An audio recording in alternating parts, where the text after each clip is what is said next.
Hello everyone, welcome back to my channel Xgene and ProteinX. In this tutorial video, I'm going to talk about principle of direct and indirect ELISA, as well as I will also discuss about the protocol for direct and indirect ELISA.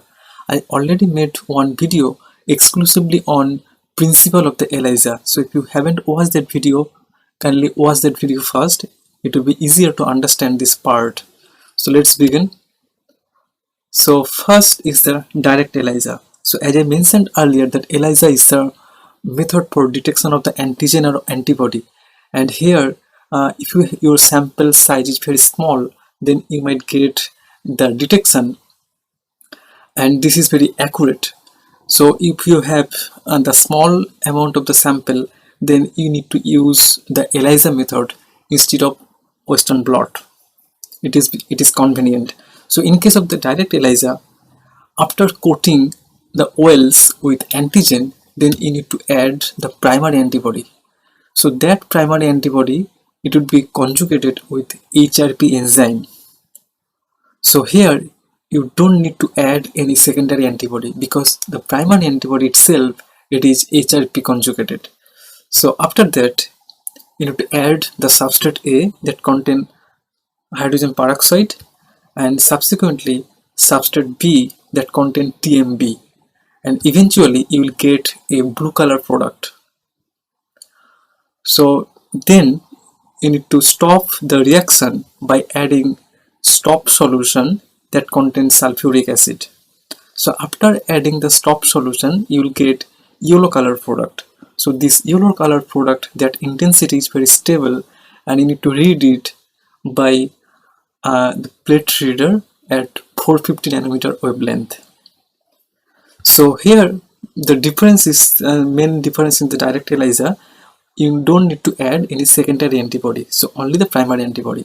The advantage of the direct ELISA, this is very fast and simple protocol, and this is very quick method.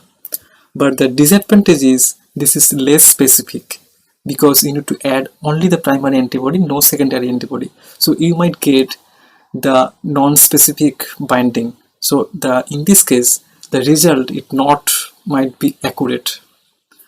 So next is the indirect ELISA. So here, after coating the oils with the antigen, then you need to add the primary antibody.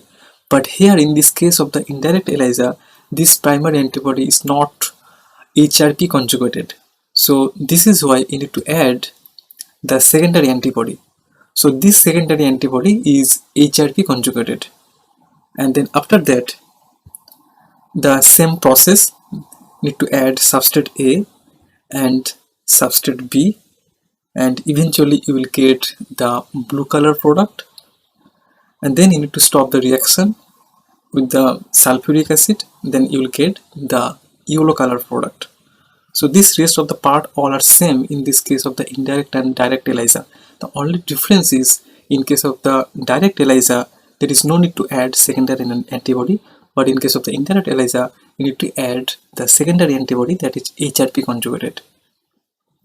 So the advantage is it's very specific and accurate, because you need to add the secondary antibody, so the detection is very specific. But the disadvantage is, like, because of this secondary antibody, if you don't wash it very thoroughly, then you might get the blue color product because of this secondary antibody reaction. So next is the protocol for direct and indirect ELISA. So first, this process, this ELISA method, you need to perform in the 96 well plate. So first you need to coat the microtiter plate oils with 100 microliter of the antigen solution. So 100 microliter each oil, and the concentration would be 1 to 10 microgram per ml. So here I mentioned the coating buffer recipe, so you can check here. So next is the, after adding the coating buffer with the antigen, then you need to put this 96 well plate into the Ziploc system bag to prevent the sample by evaporation. Alright, and then you need to incubate these samples at 4 degrees centigrade temperature overnight. So next day you need to remove the coating solution and wash the oils thrice by 200 microliter wash buffer each oil. So you can use the TBST wash buffer or TNET or PBST. So here I mentioned the wash buffer TBST, that recipe. Alright, next is the block the coated oils.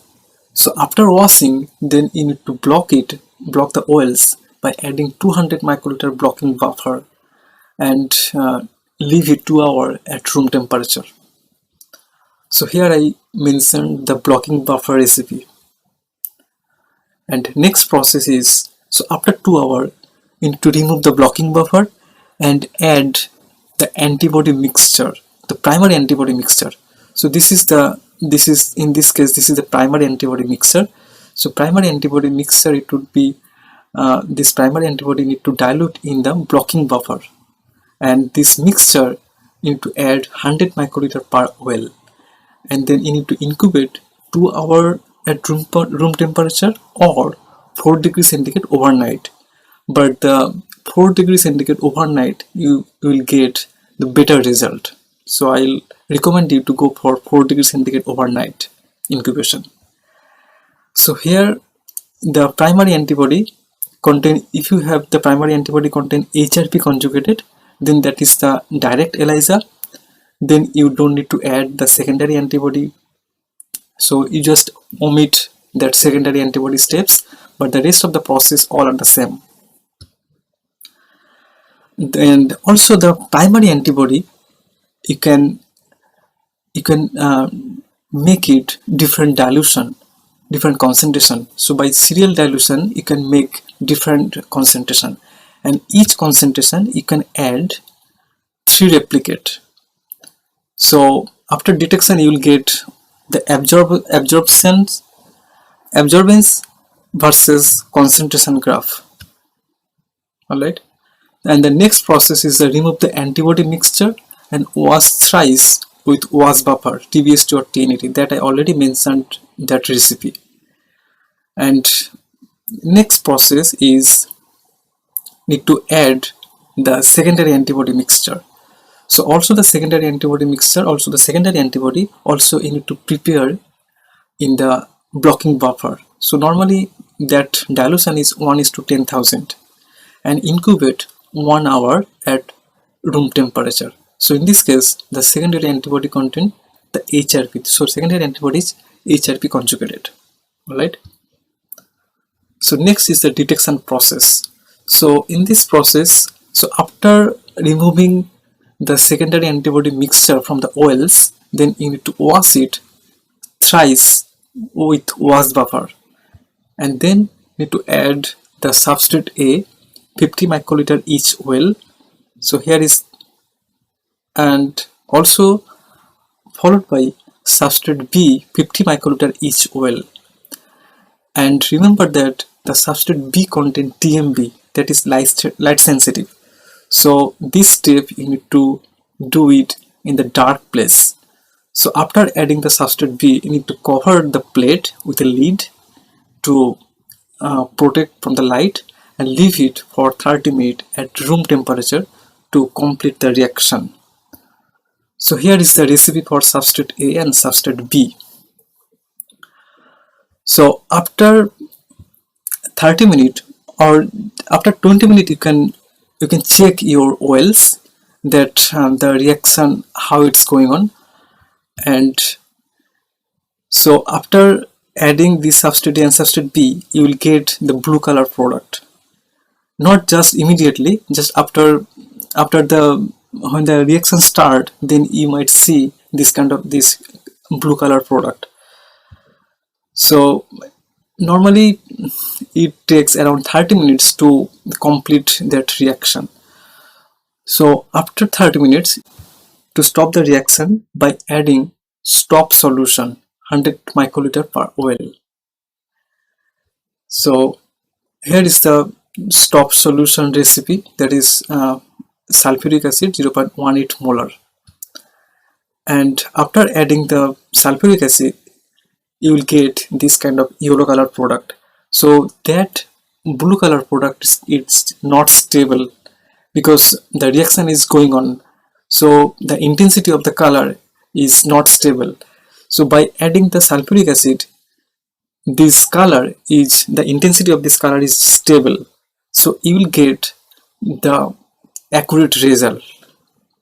So after that, you need to read the plate by plate reader at 450 nanometer wavelength. So then, after analyzing your data, you will get this kind of graph, that is the absorbance versus concentration. Alright, so this is the qualitative method.